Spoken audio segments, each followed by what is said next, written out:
வணக்கம். நீங்கள் இணைந்து கொள்வது நியூஸ் ஃபர்ஸ்டின் இரவு 8 மணியின் பிரதான செய்தியுடன். உங்களுடன் இணைந்து கொள்ளும் நாம் சிசிரகுமார், பிரசாந்த் ராஜ், சுவந்தா. முதலில் தலைப்புச் செய்திகள்.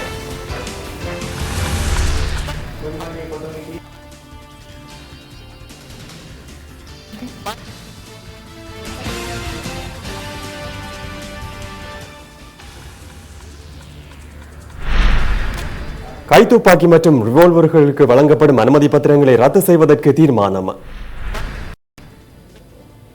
வண்ணத்தீவில் வெடிபொருள் மீட்பு சம்பவத்தின் பின்புலத்தில் உள்ள மேல் மாகாண அரசியல்வாதியை வெளிப்படுத்துமாறு தேசிய சுதந்திர முன்னணி போலீஸ் மா அதிபரிடம் கோரிக்கை.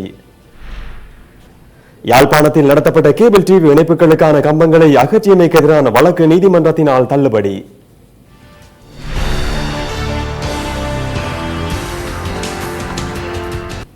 இனி விரிவான செய்திகள். தேசிய போதைப்பொருள் தடுப்பு பாடசாலை வாரம் ஜனாதிபதி மைத்ரிபால சிறிசேன தலைமையில் முல்லைத்தீவு முள்ளியவளையில் இன்று ஆரம்பமானது. போதையில் இருந்து விடுதலையான நாடு எனும் தொனிப்பொருளில் தேசிய போதைப்பொருள் தடுப்பு பாடசாலை வாரம் பிரகடனப்படுத்தப்பட்டுள்ளது. முல்லைத்தீவு முள்ளியவளை வித்யானந்தா கல்லூரிக்கு சென்ற ஜனாதிபதி மைத்ரிபால சிறிசேன அங்கு மரக்கன்று நாட்டினார். ஜனாதிபதி உள்ளிட்டோர் மாணவர்களினால் வரவேற்கப்பட்டனர். ஸ்ரீலங்கா பிரஜாதாந்திரிக சமாஜ்வாதி உற்சவ பூமிய வெත போதைப்பொருள் தடுப்பு பாடசாலை வார நிகழ்வை பாடசாலை மாணவர்களின் கலை அம்சங்கள் மெருகூட்டின.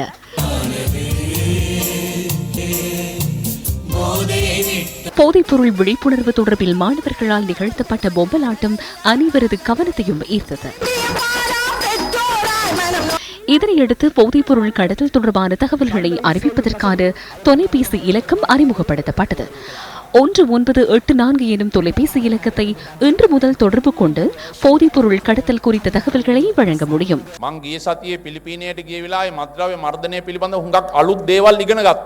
நான் கடந்த வாரம் பிலிப்பைன்ஸுக்கு சென்றபோது போதைப்பொருள் ஒழிப்பு தொடர்பில் பல விடயங்களை கற்றுக்கொண்டேன்.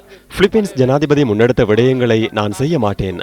அவற்றுக்கு எதிராக இந்த நாட்டில் அரசு சார்பற்ற நிறுவனங்களின் அதிகாரம் அதிகமானதாகும். மனித உரிமைகள் தொடர்பில் பேசும் அரசு சார்பற்ற நிறுவனங்களை சேர்ந்தோர் போதைப்பொருள் விற்பனையில் ஈடுபடுவோருக்கு சார்பாகவும் பேசுகின்றனர்.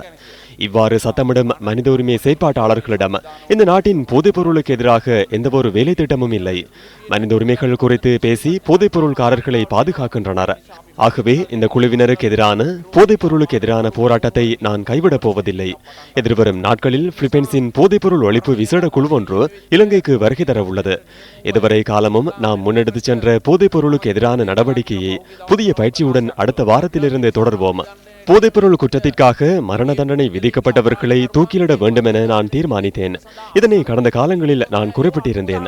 போதைப்பொருள் குற்றத்திற்காக மரண தண்டனை விதிக்கப்பட்டுள்ள குற்றவாளிகளுக்கு எதிரான அந்த தண்டனையை நிறைவேற்றுவதற்காக கையொப்பமிட வேண்டிய ஆவணம் இல்லை. அவை காணாமல் போயுள்ளன.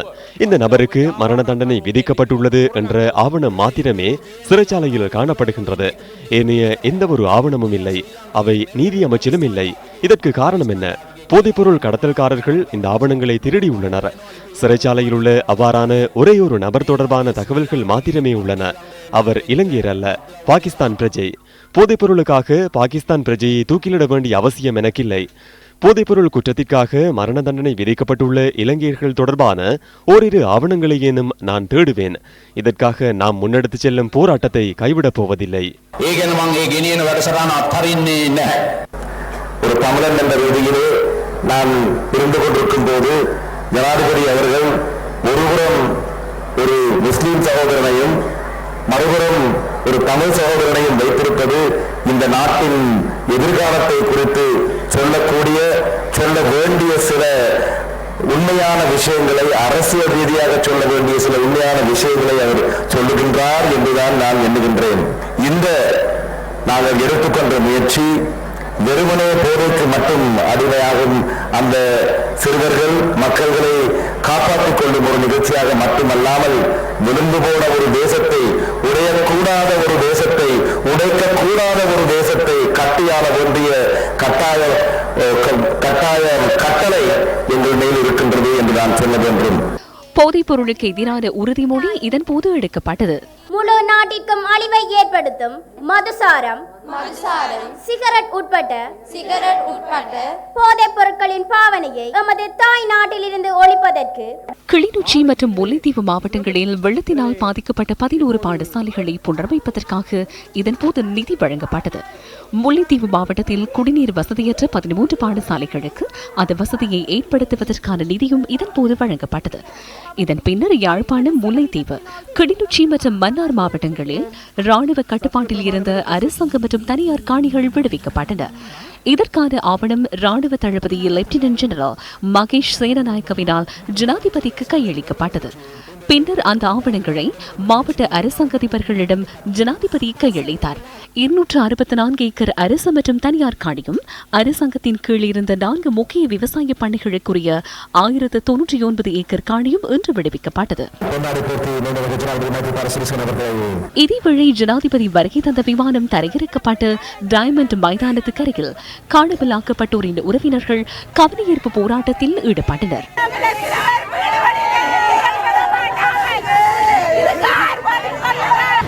ஜனாதிபதி வருகையை முன்னிட்டு நாங்கள் அவரை சந்திப்பதாக போராட்டம் ஒன்று நடத்தி கொண்டிருந்தோம்.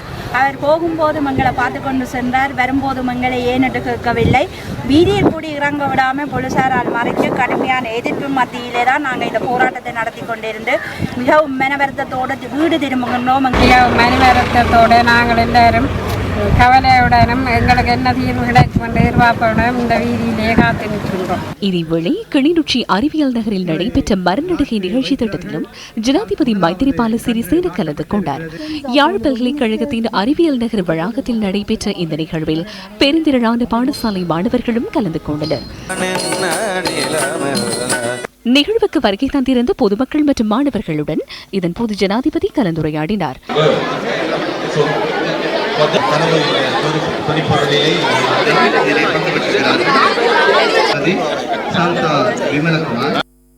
இன்று வடமாகாணத்திலே 1200 ஏக்கருக்கு மேற்பட்ட காணிகளை ஜனாதிபதி விடுவித்திருக்கின்றார். உண்மையிலே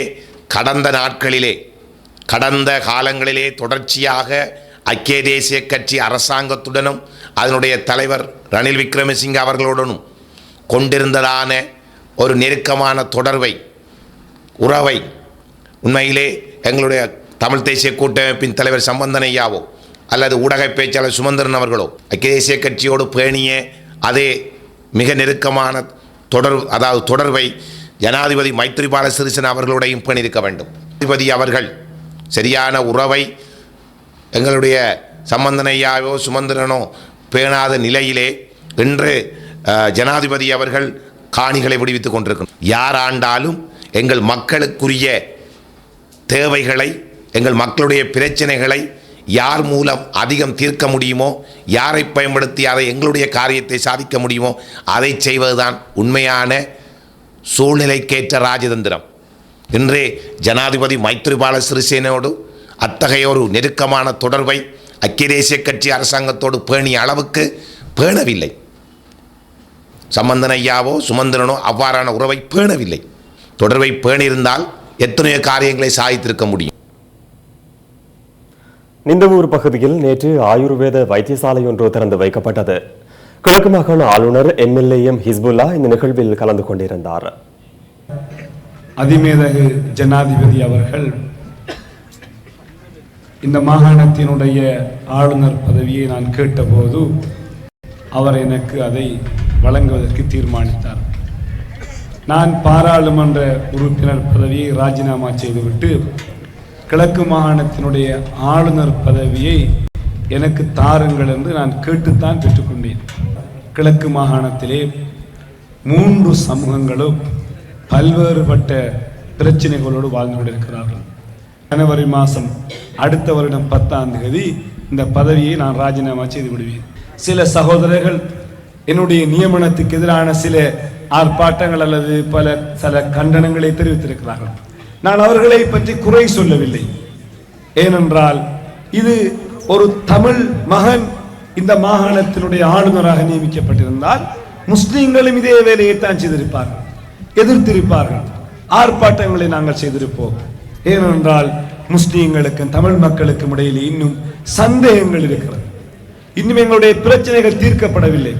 நாங்கள் பிரச்சனையை வைத்துக் கொண்டு நாங்கள் ஒற்றுமையாக முனைகிறோம்.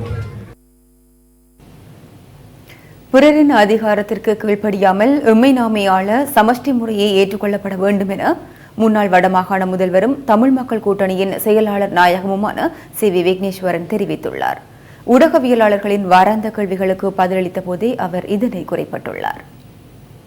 புதிய அரசியலமைப்பு வரைவில் தடுமாற்றம் தரும் சொற்பிரயோகங்கள் பெரும்பான்மை மக்களை பெரும்பான்மையாக கொண்டிருக்கும் நீதித்துறையினருக்கு பக்கச்சார்பான தீர்மானங்களை வழங்க இடமளிக்கும் என அவர் தெரிவித்துள்ளார். சிங்களவருக்கு ஒரு முகம், தமிழருக்கு இன்னொரு முகம் காட்ட முற்பட்டாலும் இந்த வரைவினால் வரும் பிரச்சினைகளை பெரும்பான்மையின நீதியரசர்களே தீர்க்கப் போவதாகவும் சி.வி. விக்னேஸ்வரன் கூறியுள்ளார். ஏக்கிய ராஜ்ய என்பதை ஒற்றை ஆட்சி எனவே பெரும்பான்மையினர் கருதுவர் எனவும் தமிழ் அரசியல்வாதிகளின் ஒருமித்த நாடு என்ற கருத்தை ஏற்றுக்கொள்ள மாட்டார்கள் எனவும் அவர் குறிப்பிட்டுள்ளார். எனவே பிறரின் அதிகாரத்திற்கு கீழ்ப்படியாமல் எம்மை நாமே ஆள சமஷ்டி முறையே ஏற்றுக்கொள்ளப்பட வேண்டும் எனவும் தந்தை செல்வாவின் விருப்பமும் இதுவே எனவும் சி.வி. விக்னேஸ்வரன் வலியுறுத்தியுள்ளார். சமஷ்டி எவ்வாறு சிங்கள மக்களுக்கு பாதகம் விளைவிக்கும் என்பதை சிங்கள அறிவியலாளர்கள் நமக்கு கூற வேண்டும் எனவும் அதற்கான தக்க பதிலை வழங்க தாம் தயார் எனவும் அவர் குறிப்பிட்டுள்ளார். உண்மையில் சமஷ்டியானது வெவ்வேறு மாகாணங்களில் வாழும் சிங்கள மக்களுக்கு ஒரு வரப்பிரசாதமாகவே அமையும் எனவும் அவர் சுட்டிக்காட்டியுள்ளார். எது எவ்வாறாயினும் குறித்த வரைவு தற்போது அலுமாரியில் வைத்து பூட்டியாகிவிட்டது என்றே கருத வேண்டியுள்ளதாகவும் வடமாகாண முன்னாள் முதலமைச்சர் குறிப்பிட்டுள்ளார். அத்துடன் அழுத்தமில்லாமல் பெரும்பான்மை சிங்கள அரசாங்கங்கள் தமிழ் மக்களுக்கு எதுவுமே தரமாட்டார்கள் என்பது கண்கூடு எனவும் சி.வி. விக்னேஸ்வரன் குறிப்பிட்டுள்ளார்.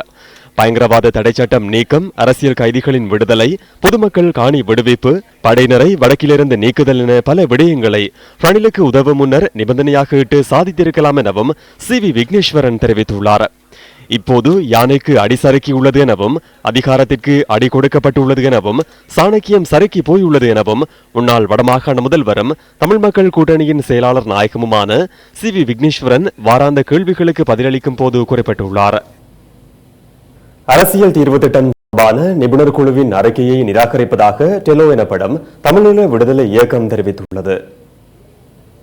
தற்போதைய அரசியல் பின்னணியில் முன்வைக்கப்படும் அரசியல் தீர்வு திட்டம் தொடர்பிலான நிபுணர் குழுவின் அறிக்கையை கவனமாகவும் நிதானமாகவும் ஆராய்ந்து பார்க்கையில் அதனை நிராகரிப்பதை தவிர வேறு தேர்வு எதுவும் தமக்கு இல்லை என டெலோ வெளியிட்டுள்ள அறிக்கையில் தெரிவிக்கப்பட்டுள்ளது. இந்த நிபுணர் குழுவின் அறிக்கையின் பிரகாரம் ஒற்றையாட்சி முறை தொடர்ந்தும் நீடிப்பதற்கு மிகவும் சாதுரியமாக பிரேரிக்கப்பட்டுள்ளதாகவும் அதில் குறிப்பிடப்பட்டுள்ளது.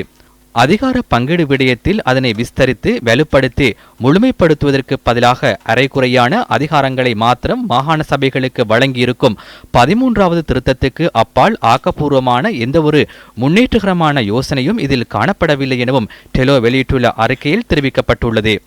தமிழ் தேசிய இனத்தின் அரசியல் அபிலாஷைகளை தொடர்ந்தும் நிராகரித்து பௌத்த பெரும்பான்மையினரின் அரசியல் மேலாதிக்கத்தை வெளிப்படுத்தும் வகையில் இந்த தீர்வு திட்ட அறிக்கை அமைந்துள்ளது என்பதனை திட்டவட்டமாக தெரிவிக்க தவறினால் அது தமிழ் மக்களுக்கு தாம் இழைக்கும் துரோகமாக அமையும் எனவும் டெலோ அமைப்பின் தலைவர் செல்வம் அடைக்கலநாதன் மற்றும் செயலாளர் நாயகம் நா. ஸ்ரீகாந்த் ஆகியோர் கையொப்பமிட்டு வெளியிட்டுள்ள அறிக்கையில் தெரிவிக்கப்பட்டுள்ளது.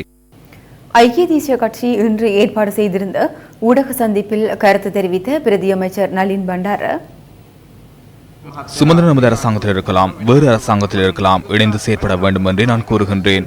அதன் போது இது நாடாக தெரியும். எனினும் அவரின் நிகழ்ச்சி நிரலில் நம்மால் செயற்பட முடியாது. ரணில் விக்ரமசிங்கே என்பவர் இவரது நிகழ்ச்சி நிரலுக்காகவும் பணியாற்றும் ஒருவர் அல்ல. அவரை ஏமாற்றுவதற்கு சுமந்திரன் அல்ல, அதனை விட மேலான எவராலும் முடியாமல் போனது. ஐக்கிய தேசிய கட்சியின் தலைவர் ரணில் விக்ரமசிங்கே ஒவ்வொருவர் கூறும் விதத்தில் அரசியல் நிகழ்ச்சி நிரலுக்கு ஏற்பட செயற்படும் ஒருவர் அல்ல. அது எமக்கு நன்கு தெரியும். இந்த நாட்டிற்கும் அது தெரியும். முல்லைத்தீவு நெடுங்கேணி பகுதியில் ஜீப் வண்டியொன்று விபத்துக்குள்ளானதில் ராணுவ அதிகாரிகள் 2 உயிரிழந்துள்ளனர். இன்று பிற்பகல் 1:30 அளவில் இடம்பெற்ற விபத்தில் ராணுவ மேஜர் மற்றும் கோப்ரல் ஆகிய 2 உயிரிழந்துள்ளனர். விபத்தில் மேலும் 4 காயமடைந்துள்ளதாக ராணுவ ஊடக பேச்சாளர் பிரிகேடியர் ஸ்மித் அத்தபத்து தெரிவித்தார். ராணுவ ஜீப் வண்டியொன்று வீதியை விட்டு விலகி மரம் ஒன்றுடன் மோதி விபத்துக்குள்ளாகியுள்ளது.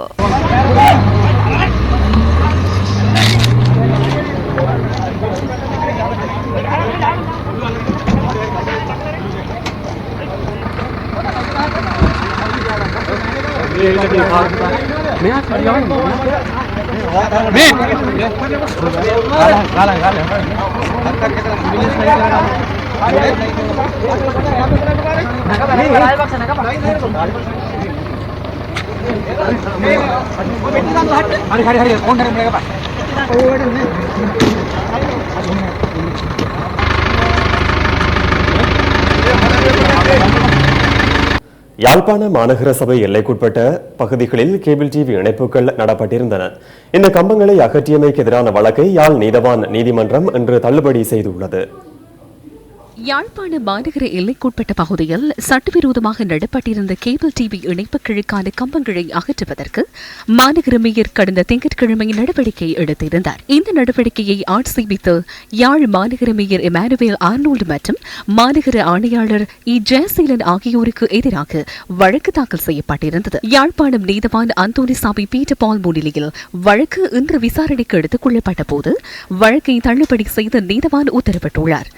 வீதி அபிவிருத்தி அதிகார சபையில் முறையாக பணம் செலுத்தி அனுமதி பெற்றதன் பின்னரே கம்பங்கள் நடப்பட்டதாக மனுதாரர் தரப்பு சட்டத்தரணி மன்றில் தெரிவித்தார். எனினும் மாநகர சபை எல்லைக்குட்பட்ட பகுதியில் முன்னெடுக்கப்படும் நிர்மாண நடவடிக்கைகளுக்கு மாநகர சபையின் அனுமதி பெறப்பட்டிருக்க வேண்டும் என பிரதிவாதி தரப்பு சட்டத்தரணி மன்றில் சுட்டிக்காட்டியிருந்தார். மாநகர சபை எல்லைக்குட்பட்ட பகுதிகள் மாநகர சபைக்கு உரித்தானது என்பதால் மாநகர சபையின் அனுமதியை பெற்றே நிர்மாண நடவடிக்கைகளை முன்னெடுக்க வேண்டும் என தெரிவித்த நீதவான் பிரதிவாதிகளை வழக்கில் இருந்து விடுவித்து விடுதலை செய்வதாக அறிவித்தார்.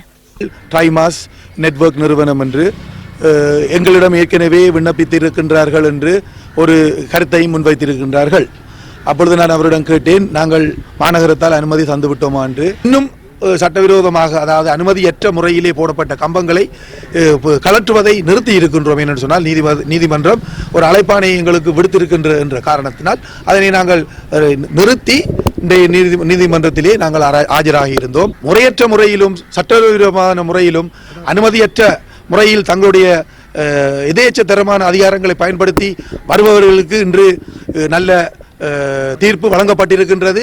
வீதி அபிவிருத்தி சபைக்கு விண்ணப்பிக்கவோ அதிகாரம் கொடுக்கவோ அதிகாரம் இல்லை என்பதை இந்த நீதவான் நீதிமன்றில் சமர்ப்பணம் செய்துள்ளேன். தாக்கல் செய்த வழக்கை தள்ளுபடி செய்து குற்றமற்ற நிரபராதிகளாக கருதி உறுதிப்படுத்தியுள்ளார்.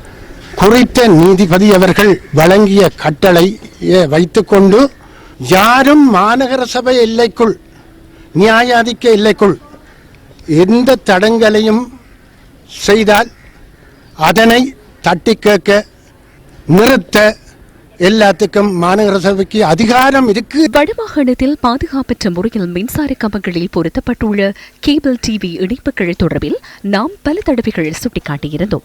மின்சார கம்பங்களில் பொருத்தப்பட்ட கேபிள் இணைப்புகளினால் பரவிய மின்சாரம் காரணமாக கடந்த வருடம் மே மாதம் 23ஆம் தேதி யாழ்ப்பாணம் நெல்லியடி நாவலர் மடம் பகுதியை சேர்ந்த தந்தையும் மகனும் உயிரிழந்தனர். உயிரிழப்புகளை அடுத்து கடந்த வருடம் மே மாதம் 26ஆம் தேதி மின் கம்பங்களில் பொருத்தப்பட்டிருந்த கேபிள் இணைப்புகள் அகற்றப்பட்டன.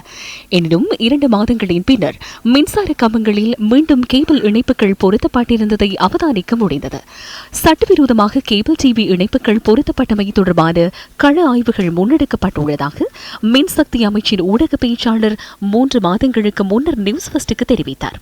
குழுவின் அறிக்கையை பெற்று நிரந்தர தீர்வினை வழங்குவதாக முன்னாள் மின்சக்தி மற்றும் மீள் புதுப்பிக்கத்தக்க சக்தி அமைச்சர் ரஞ்சித் சேம்பலாபிட்டிய கடந்த செப்டம்பர் மாதம் உறுதியளித்தார். கேபிள் இணைப்பினூடாக மின்சாரம் தாக்கியதில் யாழ்ப்பாணம் ஆஸ்பத்திரி வீதியில் உள்ள 55 வயதான ராசநாயகம் லீலாவதி என்ற பெண் உயிரிழந்தார். நாட்டின் பல்வேறு பகுதிகளிலும் சட்டவிரோத கேபிள் இணைப்புகள் காணப்படுகின்றமை தொடர்பில் நாம் சுட்டிக்காட்டியிருந்தோம். அப்பாவி மக்களின் உயிர்களுக்கு அச்சுறுத்தலாக அமைந்துள்ள சட்டவிரோத கேபிள் டிவி இணைப்புகளை முற்றாக அகற்றுவதற்கு பொறுப்பு வாய்ந்தவர்கள் இனியேனும் நடவடிக்கை எடுப்பார்களா? தேசிய சுதந்திர முன்னணி இன்று ஊடக சந்திப்பு ஒன்றை ஏற்பாடு செய்திருந்தது. வண்ணாத்திவில்லு பிரதேசத்தில் அண்மையில் வெடிபொருட்கள் மீட்கப்பட்டமை தொடர்பில் இதன்போது கருத்து தெரிவிக்கப்பட்டது.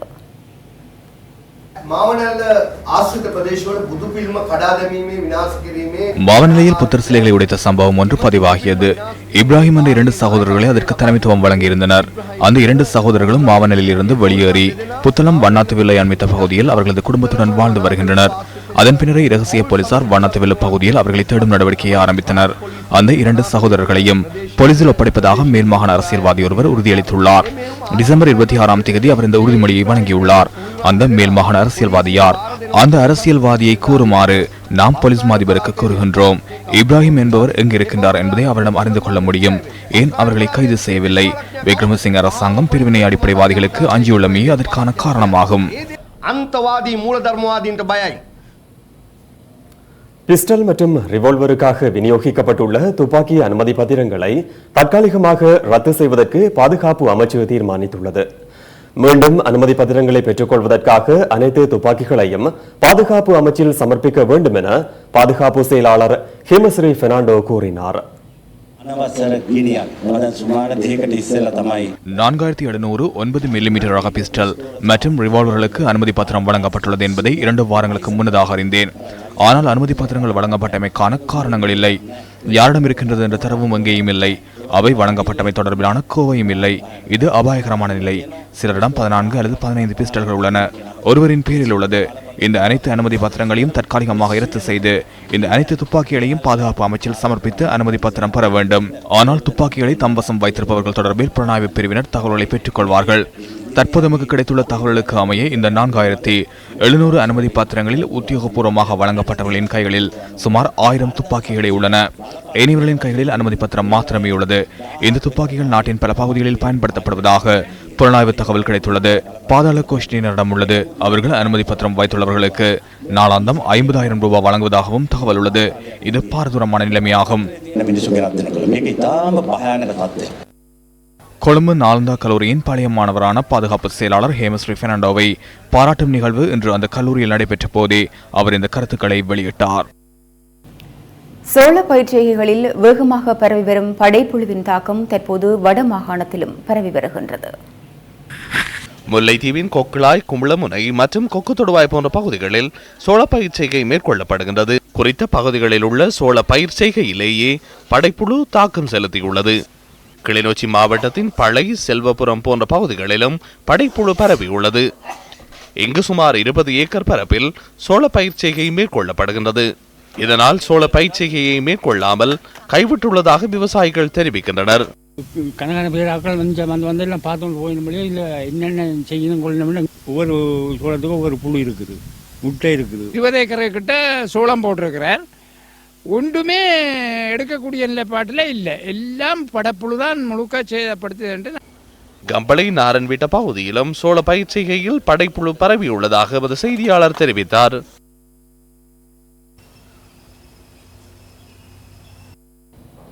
படைப்புழுக்கள் இந்தியாவின் ஒரு சில பகுதிகளிலும் பரவியிருந்தன.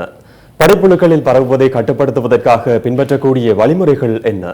இது தொடர்பில் நாம் இந்தியாவை சேர்ந்த விவசாய ஆய்வாளரிடம் வினவினோம். For any kind of a control of pest, there are 3 ways to control it. எந்தவொரு கிருமியையும் கட்டுப்படுத்துவதற்கான 3 வழிமுறைகள் உள்ளன.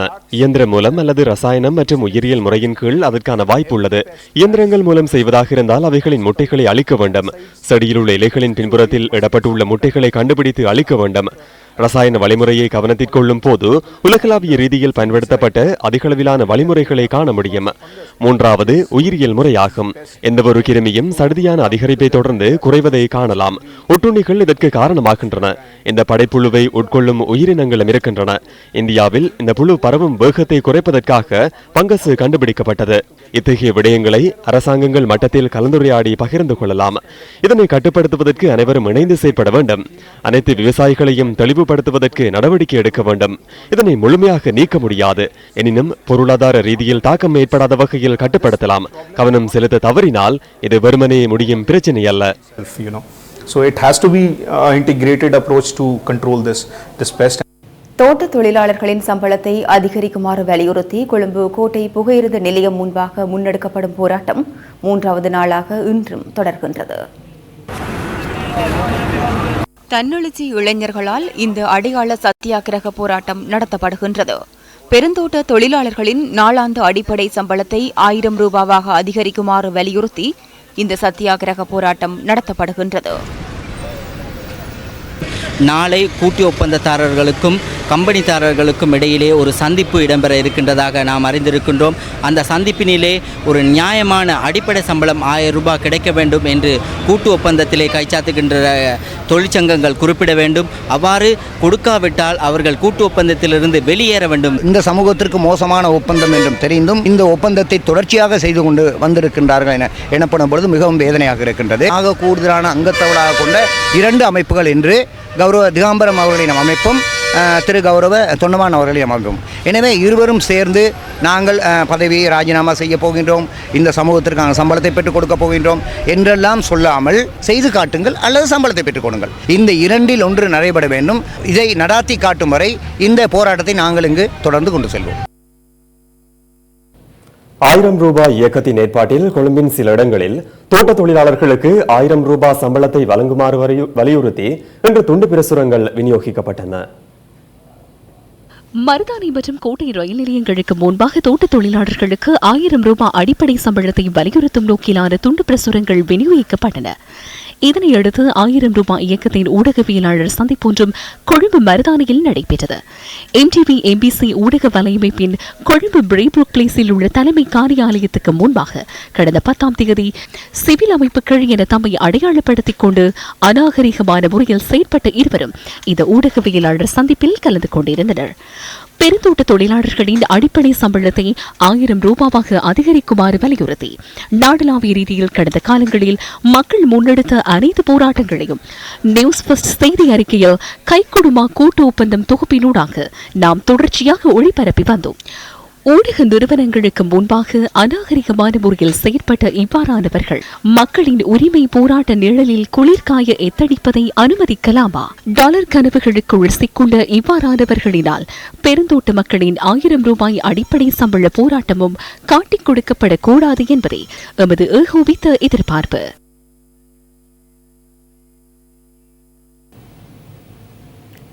மட்டக்களப்பு வாழைச்சேனை போலீஸ் பிரிவின் கிரான் பகுதியில் கைவிடப்பட்ட நிலையில் 2.5 மாத பெண் சிசு போலீசாரால் மீட்கப்பட்டுள்ளது. கிரான் மத்திய கல்லூரிக்கு முன்பாக உள்ள வீதியிலிருந்து 2.5 மாத பெண் சிசு ஒன்று நேற்றிரவு மீட்கப்பட்டுள்ளது. தமக்கு கிடைத்த தகவல் ஒன்றை அடுத்து இந்த சிசு மீட்கப்பட்டதாக போலீசார் குறிப்பிட்டனர். சிசு வாழைச்சேனை ஆதார வைத்தியசாலையில் அனுமதிக்கப்பட்டுள்ளது. சிசுவை முதலில் கண்டவரிடமும் கிராம சேவகரிடமும் போலீசார் வாக்குமூலம் பதிவு செய்ததாக எமது பிராந்திய செய்தியாளர் குறிப்பிட்டுள்ளார்.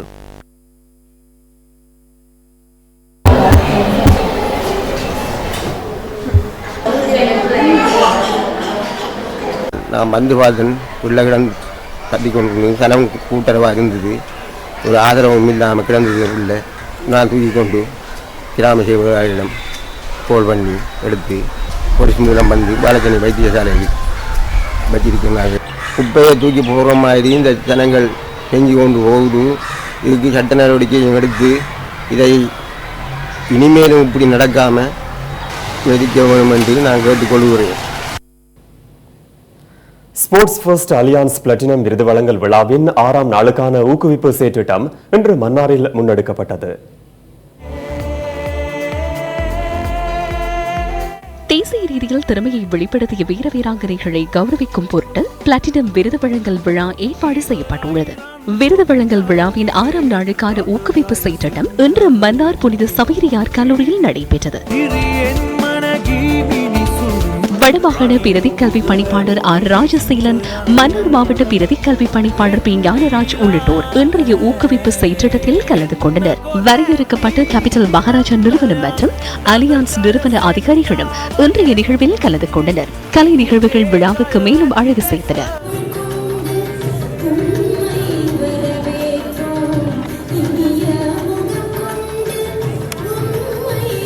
தேசிய ரீதியிலான மெய்வல்லுநர் போட்டிகளில் பிரகாசித்த பத்திமா பத்தியமகா. மீண்டும் சந்திக்கலாம். நியூஸ் ஃபர்ஸ்டின் 10:30 பின்னிரவு பிரதான செய்திகள். வணக்கம்.